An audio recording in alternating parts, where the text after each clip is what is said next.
नमस्कार दोस्तों, स्वागत है आप सभी लोगों का इवेंट एनालिसिस के अगले एपिसोड में। तो आज हम लोग डिस्कस करने वाले हैं पावर स्ट्रगल के बारे में, जो कि यूएसए की डेमोक्रेसी में आज के टाइम में हम लोग देख रहे हैं। डोनाल्ड ट्रंप और जो बाइडेन के बीच में एक टसल सी हो रखी है कि मतलब कौन अगला प्रेसिडेंट बनेगा। डोनाल्ड ट्रंप जो है वो 45th प्रेसिडेंट है यूएसए के, और जो भी अगला बनता है 46th प्रेसिडेंट होगा। तो ये हम पूरा क्रोनोलॉजिकल ऑर्डर में देखेंगे एक के बाद एक कि क्या क्या इवेंट्स हुए हैं यूएसए में, मतलब इलेक्शन के बाद, और उसके बाद देखेंगे कि मतलब कैसे ये पूरे वर्ल्ड को इफेक्ट करता है, उसको एनालाइज करेंगे और पूरे वर्ल्ड का क्या रिस्पांस था। जो अभी जो इवेंट हुआ था 6 जनवरी को, जो यूएस कैपिटल को सीज कर दिया गया था, डोनाल्ड ट्रंप के जो जितने भी सपोर्टर्स थे उन्होंने सीज कर दिया था यूएस के कैपिटल को, तो उसके बारे में भी देखेंगे। और जितने भी फॉरेन कंट्रीज जो थे उन्होंने कैसे रिस्पॉन्स किया है इसको देखते हुए उसको भी देखेंगे हम लोग। तो उससे पहले एक छोटा सा डिस्क्रिप्शन, एक छोटा सा मतलब थ्योरी वाला पार्ट है जो कि मैं आपको बताना चाहूँगा, जिसकी मुझे लगता है कि सबको नॉलेज होनी चाहिए। जो इलेक्शन होते हैं वो किस तरीके के होते हैं और कितने टाइप के होते हैं। जैसे कि 3 टाइप के इलेक्शन होते हैं। पहला तो हो गया सेंटर का इलेक्शन, सेंट्रल इलेक्शन। वो सेंट्रल इलेक्शन उन कंट्रीज में होता है जैसे कि यूके या फ्रांस में, जिनमें states with in the state होता है। मतलब ये कि स्टेट्स जो होते हैं, जैसे कि जो छोटे छोटे कोई एक कंट्री हुई जैसे कि यूके हुआ या फ्रांस हुआ, तो उनके अंदर जो छोटे छोटे स्टेट्स हुए तो उनके पास उतनी पावर नहीं होगी। तो इलेक्शन जो होगा वो सेंटर के लिए होगा खाली। तो स्टेट के पास उतनी पावर नहीं होती है या फिर कम पावर होती है, ये कहीं कुछ भी पावर नहीं होती है, ठीक है। वैसे कुछ साल पहले कुछ चेंजेस हुए थे यूके के प्रेसिडेंट, जो डेमोक्रेटिक स्ट्रक्चर है, डेमोक्रेटिक स्ट्रक्चर, उसमें कुछ चेंजेस किए गए थे, लेकिन फिर भी मोटा मोटा अगर देखें तो बेसिकली तो जो ढांचा है वो तो सेम ही रहेगा। उसके बाद अगला जो इलेक्शन का टाइप आता है वो स्टेट टाइप इलेक्शन है। पहला तो सेंटर हो गया, दूसरा स्टेट टाइप इलेक्शन है, जो कि यूएसए में फॉलो किया जाता है। यूएसए एक फेडरल गवर्नमेंट स्ट्रक्चर है। फेडरल गवर्नमेंट स्ट्रक्चर का मतलब ये है, कई लोगों को फेडरल का ही मतलब समझ नहीं आता। फेडरल गवर्नमेंट स्ट्रक्चर का मतलब ये है कि मतलब स्टेट के पास भी पावर है। सेंटर के पास तो है ही पावर, स्टेट के पास भी पावर है। और कई बार ये भी देखा गया है कई सारे फेडरल गवर्नमेंट के स्ट्रक्चर में कि इवन जो स्टेट है उनके पास ज्यादा पावर होती है as compare to the centre. तो उसे कहते हैं हम फेडरल गवर्नमेंट स्ट्रक्चर। तो यूएसए में भी सेम टाइप का स्ट्रक्चर फॉलो किया जाता है। और तीसरे टाइप का जो इलेक्शन होता है, जिसको ज्यादातर क्या हम ये कह सकते हैं कि पूरे वर्ल्ड में कोई भी ऐसी कंट्री नहीं है जिसने उसे रिकॉग्नाइज किया है अच्छे से, अपने कॉन्स्टिट्यूशन में रिकॉग्नाइज किया है अच्छे से। मतलब ग्राउंड लेवल पे होता होगा नहीं होता होगा वो अलग बात है, लेकिन कॉन्स्टिट्यूशन में लिख करके जो रिकॉग्नाइज करना होता है वो अलग बात हो जाती है, वो एक तरीके से लॉ बन जाता है। तो वो चीज़ खाली इंडिया में हुई है। तो इंडिया में लोकल बॉडीज का जो इलेक्शन है, जो थर्ड टाइप के इलेक्शन का टाइप है, उसको रिकॉग्नाइज किया गया था 1993 और 1994 में जो अमेंडमेंट हुए थे, 73rd एंड 74th अमेंडमेंट, जिसमें पंचायत और नगर पालिका को ऐड किया गया था कॉन्स्टिट्यूशन में, उनको राइट्स दिए गए थे अलग से। तो उस टाइम पे मतलब लोकल बॉडीज के इलेक्शन को रिकॉग्नाइज किया गया था, खाली इंडिया में वो रिकॉग्निशन है, ठीक है। तो हम ये बेसिक सी चीज़ देख लिए कि यूएसए में कौन सा इलेक्शन होता है, यूएसए में स्टेट टाइप इलेक्शन होता है, ठीक है। अब देखते हैं कि मतलब कौन कौन से इवेंट हुए हैं अभी। तो सबसे पहला जो इवेंट हुआ था, पहले तो इलेक्शन हुआ। इलेक्शन में जैसा कि हमें पता है इलेक्शन में 2 पार्टियां हैं, यूएसए में 2 पार्टियां हैं, एक तो डेमोक्रेट्स और दूसरा रिपब्लिकन्स। तो जो डोनाल्ड ट्रंप हैं वो रिपब्लिकन की तरफ से, रिपब्लिकन पार्टी की तरफ से हैं, और जो बाइडेन जो है वो डेमोक्रेट पार्टी की तरफ से हैं। तो डेमोक्रेट्स पार्टी ने मतलब मेजॉरिटी ऑफ वोट गेन किए थे after the election result. Initially तो डोनाल्ड ट्रंप लग रहा था जीतेंगे, लेकिन फिर वही बहुत क्लोज कॉल थी और फाइनली जो बाइडेन जीते हैं इलेक्शन। लेकिन डोनाल्ड ट्रंप मानने को रेडी नहीं थे, तो उनके मतलब ट्विटर हैंडल पे उनके जितने भी पब्लिक स्पीचेस हो रहे थे वहाँ सब पे वो मतलब ऐसा बयान दिए जा रहे थे लगातार कि मतलब जो उनके सपोर्टर्स जो हैं उनके मतलब एक तरीके से एजिटेशन फील कर रहे थे। मतलब ऑब्वियसली एक तरीके से पोलराइजेशन, इलेक्शन के टाइम पे क्या होता है, पोलराइजेशन क्रिएट हो जाता है। कोई भी एक पर्टिकुलर कम्युनिटी एक पार्टी की तरफ हो जाती है, दूसरी कम्युनिटी दूसरी पार्टी की तरफ हो जाती है। इंडिया में भी यही सीन होता है कि हर कंट्री में ये सीन होता है। तो इसीलिए मतलब जैसे जो 1 नेशन 1 इलेक्शन का जो एडवांटेज है वो ये भी है कि 5 साल में अगर एक बार इलेक्शन होगा 1 नेशन 1 इलेक्शन में, तो उससे ये होगा कि एक ही बार पोलराइजेशन होगा, वरना अगर बार बार इलेक्शन होते रहेंगे जगह जगह छोटे छोटे लेवल पे, तो मतलब सोसाइटी में एक तरीके से पोलराइजेशन मेंटेन रहेगा, लोग एक तरफा बने रहेंगे। तो उससे क्या होता है, उससे एक मतलब जो अभी जो कंडीशन देख रहे हैं, वर्स्ट वाली जो कंडीशन यूएसए में हुई है राइट्स वाली, वो वाली कंडीशन होने की नौबत आती रहती है बार बार। मतलब लोगों के दिमाग में ये रहेगा कि मैंने जो सिलेक्ट किया पार्टी, वो वाली पार्टी नहीं आई, और प्लस अगर जो उस पार्टी का जो लीडर है, अगर जो हारा है, वो अगर इस तरीके से बोलने लग जाए जिस तरीके से डोनाल्ड ट्रंप ने बोला था, तो ऑब्वियसली जनता जो है वो भड़क जाएगी। तो मतलब एक दूसरे से मतलब जो दंगे जो होते हैं, वो दंगे होने के चांसेस बहुत ज़्यादा बढ़ जाते हैं। तो ये बहुत ज़रूरी चीज़ है कि मतलब ये एक एडवांटेज है वन नेशन वन इलेक्शन का। हालांकि काफ़ी सारे अलग और भी पॉइंट्स है, उसको अलग किसी वीडियो में डिस्कस करेंगे हम लोग, मतलब वन नेशन वन इलेक्शन की। फिलहाल हम लोग फोकस करते हैं इस पे, मतलब यूएसए के इलेक्शन पे।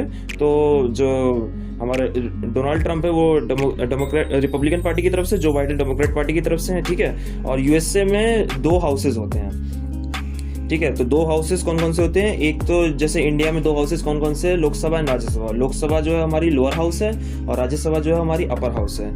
तो जिस तरीके से लोअर हाउस इंडिया में है, उसी तरीके से यूएसए में भी है। यूएसए में जो लोअर हाउस है उसे कहते हैं हम US house of representatives.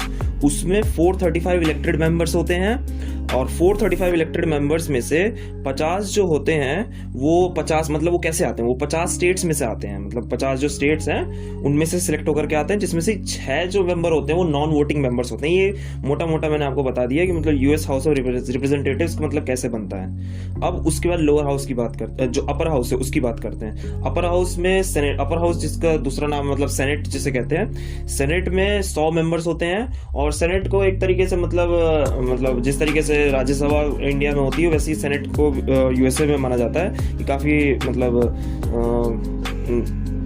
Second step होता है वो, मतलब डेमोक्रेसी में सेकंड स्टेप होता है। जिस तरीके से लोअर हाउस से पास होने के बाद अपर हाउस में जाता है, उसी तरीके से मतलब यूएस हाउस ऑफ रिप्रेजेंटेटिव्स में से कोई भी बिल पास होकर के वो जाता है फिर सेनेट में, ठीक है। तो हुआ क्या कि अभी मतलब नैन्सी पोलिस जो है वो स्पीकर हैं यूएस हाउस ऑफ रिप्रेजेंटेटिव्स में, डेमोक्रेटिक पार्टी के मेंबर है वो। ऑब्वियसली डेमोक्रेटिक पार्टी का जो मैं आपको एक मोटा मोटा चीज बता देता हूँ कि डेमोक्रेटिक पार्टी का अभी 20 तारीख से पहले तक डेमोक्रेटिक पार्टी का हाउस ऑफ रिप्रेजेंटेटिव्स में मेजॉरिटी है, ठीक है। हाउस ऑफ रिप्रेजेंटेटिव्स में मेजॉरिटी है, तो नैन्सी पोलिस ऑब्वियसली जब मेजॉरिटी है तो मेजॉरिटी पार्टी का जो मेंबर होता है वही बनता है स्पीकर। तो नैन्सी पोलिस जो है वो डेमोक्रेटिक पार्टी की मेंबर हैं और वो स्पीकर हैं। तो मतलब डेमोक्रेटिक पार्टी के जितने भी मेंबर थे उन्होंने मतलब एक जब ये राइट्स हुए थे वहाँ पे, तो राइट्स होने के बाद मतलब राइट्स मतलब दंगे जो हुए थे वहाँ पर, उसके बाद जितने भी मेंबर्स थे डेमोक्रेटिक पार्टी के, उन लोगों ने एक चीज़ डिमांड की थी कि मतलब 25th अमेंडमेंट को बुलाना चाहिए। जो वाइस प्रेसिडेंट है यूएसए के करंटली, जो मतलब वाइस प्रेसिडेंट है, 20 तारीख के बाद, 20 जनवरी के बाद तो ऑब्वियसली चेंज हो जाएगा, क्योंकि 20 जनवरी के बाद तो होना ही पड़ेगा चेंज। तो 20 तारीख से पहले जो यूएस वाइस प्रेसिडेंट है उनसे कहा गया था कि 25th अमेंडमेंट को कॉल किया जाए। तो 25th अमेंडमेंट है क्या, यूएसए में 25th अमेंडमेंट क्या है? 25th अमेंडमेंट की अगर बैकग्राउंड की बात करें तो 25th अमेंडमेंट एक मतलब आया था 50 साल पहले के आसपास की बात है कि 50 साल पहले जब जॉन एफ कैनेडी का असैसिनेशन हो गया था। जॉन एफ कैनेडी यूएसए के प्रेसिडेंट थे, उनका असैसिनेशन कर दिया गया था। तो उसके बाद एक वेकेंट सीट बन गई थी यूएस के प्रेसिडेंट की सीट के लिए। तो उस वेकेंट सीट को फिल करने के लिए कोई मैकेनिज्म नहीं था बना हुआ कि मतलब उस सीट पे कौन बैठेगा। तो 25th अमेंडमेंट किया गया। उसके बाद फिर मतलब ये कंडीशन देखी गई कि मतलब अगर वापस दोबारा कोई ऐसी चीज़ होती है तो जो वाइस प्रेसिडेंट है उसको मतलब उसके पास इतनी पावर होगी कि वो मतलब प्रेसिडेंट बन सकता है या फिर उसको चेंज कर सकता है, दूसरा नॉमिनी बना सकता है। कैसे बना सकता है, उसके मतलब उसके स्टेप्स हैं, कैसे कर सकता है। तो वाइस प्रेसिडेंट जो है वो कैसे करता है, vice president plus majority of cabinet का अगर वोट रहे, वाइस प्रेसिडेंट का प्लस मेजॉरिटी ऑफ कैबिनेट का वोट रहे in favour of removing the president from his seat, मतलब उसकी सीट से उसे हटाना है, तो मतलब कैबिनेट ने और वाइस प्रेसिडेंट ने दोनों ने मिलकर के मेजोरिटी में वोट कर दिया तो उसे हटाया जा सकता है। या फिर कैबिनेट की जगह पे कांग्रेस ने जिसको अपॉइंट किया है, जिस टीम को मतलब जिस बॉडी को अपॉइंट किया है, जैसे कि होता है ना, जैसे जैसे मान लीजिए हमारी सुप्रीम कोर्ट है, वो किसी बॉडी को अपॉइंट करती है किसी मेंबर्स की, तो उसी तरीके से वहाँ कांग्रेस भी अपॉइंट करती है, ठीक है। तो कांग्रेस ने जिस बॉडी को अपॉइंट किया है वो प्लस वाइस प्रेसिडेंट दोनों मिल करके हटा सकते हैं अगर उनका मेजोरिटी में वोट रहता है तो यूएस प्रेसिडेंट को। ये है 25th अमेंडमेंट, ठीक है। तो ये 25th अमेंडमेंट की बात हो गई, तो ये कहा गया था। लेकिन उसके बाद क्या हुआ कि 25th अमेंडमेंट का जब कहा गया तो जो वहाँ के वाइस प्रेसिडेंट है, अभी जो लेटेस्ट वाइस प्रेसिडेंट है, उन्होंने नैन्सी पॉलिसी को ये मतलब लेटर लिखा कि कहा कि मतलब हम 25th अमेंडमेंट को नहीं ला रहे क्योंकि 25th अमेंडमेंट इस रीजन से नहीं बनाया गया था कि यूएस प्रेसिडेंट को हटाया जाए। वो एक्चुअल में जिस रीजन से बनाया गया था, वो उनकी बात भी सही थी, वो इस रीजन से बनाया था कि कोई वैकेंट सीट अगर बनती है तो उसको फिल किया जाए। वैकेंट सीट जब बनती है तब। अब उसको क्यों यूज करना चाहते हैं? क्योंकि मतलब ऑब्वियसली जब एक प्रेसिडेंट जो है वो भी एक ह्यूमन बीइंग है, तो उसमें भी अगर कोई प्रॉब्लम, उसमें मतलब ऐसे रूलिंग करते हुए कोई दिमागी संतुलन हिल जाता है, बिल्कुल वेग लैंग्वेज का यूज कर रहा हूँ, दिमागी संतुलन अगर हिल जाए तो उसको रिप्लेस करने के मतलब जरूरत जब पड़ती है तो 25th अमेंडमेंट का यूज किया जा सके। ये असल में मतलब इस चीज के लिए बनाई नहीं गई थी, लेकिन आज के टाइम में वो चीज डेमोक्रेट्स यूज करना चाहते हैं। तो उन्होंने कहा कि वाइस प्रेसिडेंट ने कि हम ऐसा नहीं कर सकते। तो अब उसके बाद क्या हो रहा है करेंटली वहां पे? अब उसके बाद हो रहा है इम्पीचमेंट का प्रोसेस। तो ये भी एक हिस्टोरिकल मूवमेंट है क्योंकि यूएसए में डोनाल्ड ट्रंप मतलब फर्स्ट प्रेसिडेंट है जिनके ऊपर 2 बार इम्पीचमेंट हो चुका है। पहले भी इम्पीचमेंट हो गया था एक बार, लेकिन हालांकि सक्सेसफुल नहीं हो सकता क्योंकि अपर हाउस वहाँ का कौन सा है जो मैंने बताया था अभी पहले, सेनेट जो है उनका अपर हाउस में मेजोरिटी अभी करेंटली में डेमोक्रेट्स की नहीं है, रिपब्लिकन्स की है। तो लोअर हाउस से तो बिल पास हो चुका है। कितने के वोट से पास हुआ? 232 in favour of the bill and 197 against the bill. तो ये चीज़ है, 197 अगेंस्ट तो 232 फेवर में है, तो ऑब्वियसली वो पास हो चुका है। लेकिन मोस्ट प्रोबेबली यही होगा कि जो सेनेट में जब जाएगा तो वो पास नहीं होगा, तो इम्पीचमेंट तो पूरा नहीं होगा। लेकिन ये हिस्टोरिकल मूवमेंट है कि 2 बार इम्पीचमेंट का प्रोसेस लाया गया है। तो ये चीज़ है। तो अब थोड़ा सा रायट की बात कर लेते, जो वहाँ दंगे हुए थे। तो वो दंगों के रिस्पांस में बाकी इंटरनेशनल कंट्रीज ने क्या क्या रिस्पांस दिया था। तो इंडिया की सबसे पहले बात करते हैं। भाई हमारा देश तो महान है ही, तो उसने कैसे रिस्पांस किया था इंडिया की? अगर आप कभी भी हिस्ट्री के बारे में देखोगे तो इंडिया ने कभी भी किसी के इंटरनल मैटर में इंटरफेयर नहीं किया है। और यही कहा है दूसरी भी कंट्रीज को कि हमारे भी इंटरनल मैटर्स में बीच में मतलब टांग मत अड़ाइए। यही कहा है इंडिया का, हमेशा यही रिस्पांस रहा है। लेकिन जब यूएसए में ये दंगे हुए थे तो उसके बाद तुरंत पीएम का ट्वीट आया था, प्लस यूके के जो बोरिस जॉनसन है उनका ट्वीट आया। तो ये जो चीजें हो रही हैं, उनका क्या ट्वीट आया कि जो USA is one of the oldest democratic structure in the world. और इंडिया जो है वो पता ही है कि लॉन्गेस्ट मतलब सबसे बड़ा कॉन्स्टिट्यूशन जो है वो इंडिया का है, और यूएसए जो है ओल्डेस्ट है। तो इसीलिए दोनों कंट्री को मतलब एज अ मतलब डेमोक्रेटिक स्ट्रक्चर देखा जाता है पूरी दुनिया में। इंडिया जो है सबसे बड़ा कॉन्स्टिट्यूशन होल्ड करता है, और सबसे ज्यादा जो मतलब डिफरेंसेस हैं जो इंडिया में है, मतलब बहुत ज्यादा पार्टीज का कॉम्बिनेशन प्लस डेमोक्रेसी स्ट्रक्चर जो है इंडिया का, वो मतलब एक तरीके से इस तरीके से है कि मतलब बहुत मुश्किल होता है यहाँ फेल करना डेमोक्रेसी को। सेम तरीके से यूएसए को भी देखा जाता है। तो यूएसए में जो यूएस का कैपिटल है, जो कि एक तरीके से एक टेम्पल है डेमोक्रेसी का, जहां से डेमोक्रेसी जन्म ली थी, मतलब एक तरीके से यही कह सकते हैं ना कि वहीं पे सबसे पहले डेमोक्रेसी आई थी, उसके बाद बाकी कंट्रीज में स्प्रेड हुई। तो वहां पे इस तरीके की चीजें होना एक तरीके से क्वेश्चन मार्क उठाता है कि मतलब ये किसकी विक्ट्री है? ये विक्ट्री उनकी है जहां पे कम्युनिज्म होता है, जहां पे रशिया जैसे हुआ, जहां पे कम्युनिज्म होता है, जैसे कि चाइना हुआ, चाइना और रशिया, वो इसमें मतलब एक तरीके से जीतते हैं। अगर पावर ट्रांसफर, डेमोक्रेसी का मेन मोटो क्या है कि अगर जनता किसी को वोट करती है तो पावर ट्रांसफर होना चाहिए। उसमें मतलब ये नहीं होना चाहिए एरोगेंस की भाई मेरे को ही पावर पे रहना। पावर का कभी भी वो होता ही है, ह्यूमन बीइंग का नेचर है। पावर जब आती है तो 90% मतलब 80 to 90% चांस है कि मतलब पावर ट्रांसफर के टाइम पे उसको मन ना करे देने का, मतलब इस तरीके से फीलिंग आए। लेकिन डेमोक्रेसी का ये स्ट्रक्चर बनाया गया है कि पावर ट्रांसफर करना ही होगा। अगर वो हारा है, जो सीट पर बैठा हुआ है, अगर वो पार्टी हारी है तो उसको करना ही होगा। ये डेमोक्रेसी का मेन स्ट्रक्चर है। अगर यही स्ट्रक्चर फेल होने लग गया तो फिर एक क्वेश्चन मार्क लग जाता है डेमोक्रेसी पे। तो फिर जीतता कौन है? फिर जीतता तो वही है, कम्युनिज्म वाले। तो ये चीज है। तो इस चीज को देखते हुए सारी कंट्रीज ने अपना रिस्पांस दिया था कि ऐसा नहीं होना चाहिए था। और अगर आप दंगों की अगर वीडियोस देखोगे, फोटोज जो आई हैं, जो न्यूज में आया है, तो आप देखोगे कि मतलब जो कांग्रेसमैन हैं, मतलब वो सारे जो मतलब मेंबर्स थे कैपिटल में, जितने भी लोग काम कर रहे थे, वो सारे डरे हुए हैं कि कैसे काम करें। ऐसा इन्वायरमेंट सेटअप हो गया था। बंदे अंदर तक, जो दंगे वाले लोग थे वो सब अंदर तक घुस गए थे।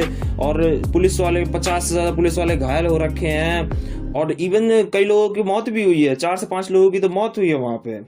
और तो ये चीज है, मतलब काफी ऐसा इन्वायरमेंट सेटअप हो गया था कि मतलब लोग एकदम डरे हुए थे कि काम कैसे होगा आगे। और पावर ट्रांसफर की जब बात आती है तो इससे जस्ट उसी दिन की बात है, उसी दिन डोनाल्ड ट्रंप ने एक रैली भी अटेंड की थी जिसमें उन्होंने अर्ज किया था लोगों से, एक तरीके से रिक्वेस्ट की थी कि आओ और कैपिटल पे ढाबा बोल दो। इस तरीके से उनके बयान आएंगे। ऑब्वियसली वो भड़का रहे हैं जनता को, मतलब जो उनके सपोर्टर्स हैं उनको भड़का रहे हैं। तो एक तरीके से पोलराइजेशन जो हो रखा है उसको वो और नेक्स्ट लेवल पे ले जा रहे हैं। पोलराइजेशन पहली बात तो कभी होना ही नहीं चाहिए डेमोक्रेसी में। डेमोक्रेसी का जो मेन जो दीमक है ना डेमोक्रेसी का, वो पोलराइजेशन है। और इंडिया में भी ये चीज है। इंडिया में इसीलिए मतलब कहा जाता है कि मतलब पोलराइजेशन एक बहुत खतरनाक चीज है। कभी भी अगर आप किसी एंट्रेंस एग्जाम की तैयारी कर रहे हैं, किसी भी एंट्रेंस एग्जाम की जो कि मतलब एक एडमिनिस्ट्रेटिव टाइप पोस्ट है, तो उस एग्जाम में हमेशा सबसे पहली बात जो आपकी चेक की जाएगी वो पोलराइजेशन होगी। कहीं आप किसी एक पर्टिकुलर पार्टी की तरफ या किसी एक पर्टिकुलर ग्रुप की तरफ, नॉट इवन पार्टी, अगर किसी पर्टिकुलर ग्रुप की तरफ भी ज्यादा अलाइन हो तो यानी कि आप पोलराइज्ड हो उस ग्रुप की तरफ। तो पोलराइज बंदों को सेंट्रल कमेटी जो कि अपॉइंट करती है वो जनरली नहीं लेती है, क्योंकि अगर पोलराइजेशन होगा उस बंदे के माइंड में तो वो जनता के लिए काम नहीं कर पाएगा। यही चीज है कि सही चीज जो होती है, सही चीज वही बंदा काम कर पाएगा जो कि न्यूट्रल होता है दोनों तरफ से। तो ये चीज है। That's it for today. तो ये पूरा ओवरव्यू बताया मैंने और होप कि आपको पसंद आया होगा आज का जो कंटेंट था। और मिलते हैं अगली वीडियो में, तब तक के लिए बाय बाय।